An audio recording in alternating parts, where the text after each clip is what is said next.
Well, President Trump's globe-spanning tariffs are sending world leaders scrambling to react tonight. Several countries have already reached out to the administration to figure out ways to adjust trade agreements with the U.S., while others are standing their ground and responding with tariffs of their own. NewsNation Correspondent Libbey Dean live at the White House with the very latest tonight. Libby.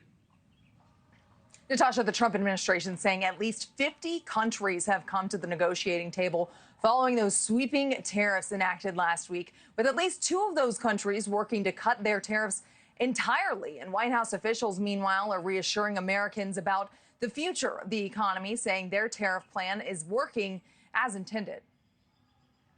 World leaders responding to President Trump's sweeping tariffs Sunday. Taiwan's president offering to remove its tariffs on U.S. products in exchange for the White House dropping its newly announced 32% tariff. Until such negotiations happen, Taiwan's president says there are no plans for retaliatory tariffs on the U.S. This comes after another Southeast Asian country, Vietnam, says it's willing to remove all U.S. import tariffs in the hopes of delaying implementation of its 46% tariff enacted by President Trump.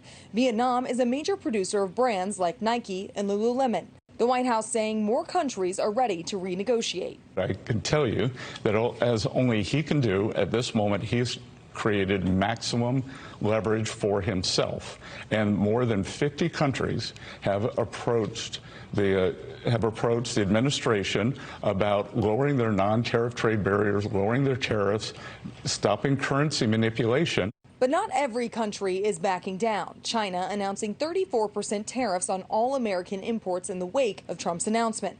And a finalized deal for the social media app TikTok was pulled by China-based ByteDance as a direct result of the tariffs. President Trump then signing an executive order to extend the deadline to reach a deal another 75 days. The European Union also not budging. Voting set for Monday on large-scale retaliatory tariffs on the U.S., likely affecting $28 billion worth of U.S. imports. The trade war, something one of Trump's closest advisors, Elon Musk, is hoping doesn't come to fruition. I hope it is agreed that both Europe and the United States should move, ideally, in my view, to a zero tariff situation, effectively creating a free trade zone between Europe and North America. Despite markets tumbling, administration officials downplaying consumers' tariff concerns ahead of Monday's opening bell.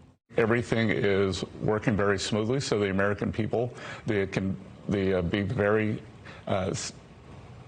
take great comfort in that. I don't think that you're going to see a big effect on the consumer in the U.S. There's no postponing. They are definitely going to stay in place for days and weeks. That is sort of obvious. The president needs to reset global trade.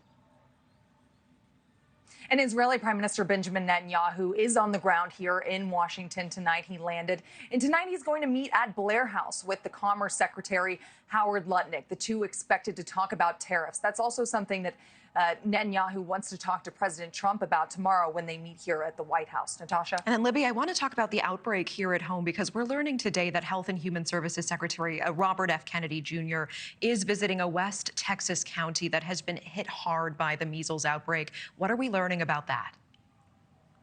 Yeah, RFK Jr. taking a slight detour, Natasha, from his MAHA tour that is happening across the Southeast. But the HHS secretary was in Gaines County today in Texas, visiting the family of an 8-year-old. She was unvaccinated and she passed away from measles. She's part of the same small Christian community where a 6-year-old died of measles back in February. Now, RFK Jr. posting on X in part, the most effective way to prevent the spread of measles is the MMR vaccine. I've spoken to, and he went on to say that he's spoken with Governor Abbott and he's offered HHS's continued support. In his request, he has deployed CDC teams to Texas, and he will continue to follow Texas's lead and to offer similar resources to other affected jurisdictions.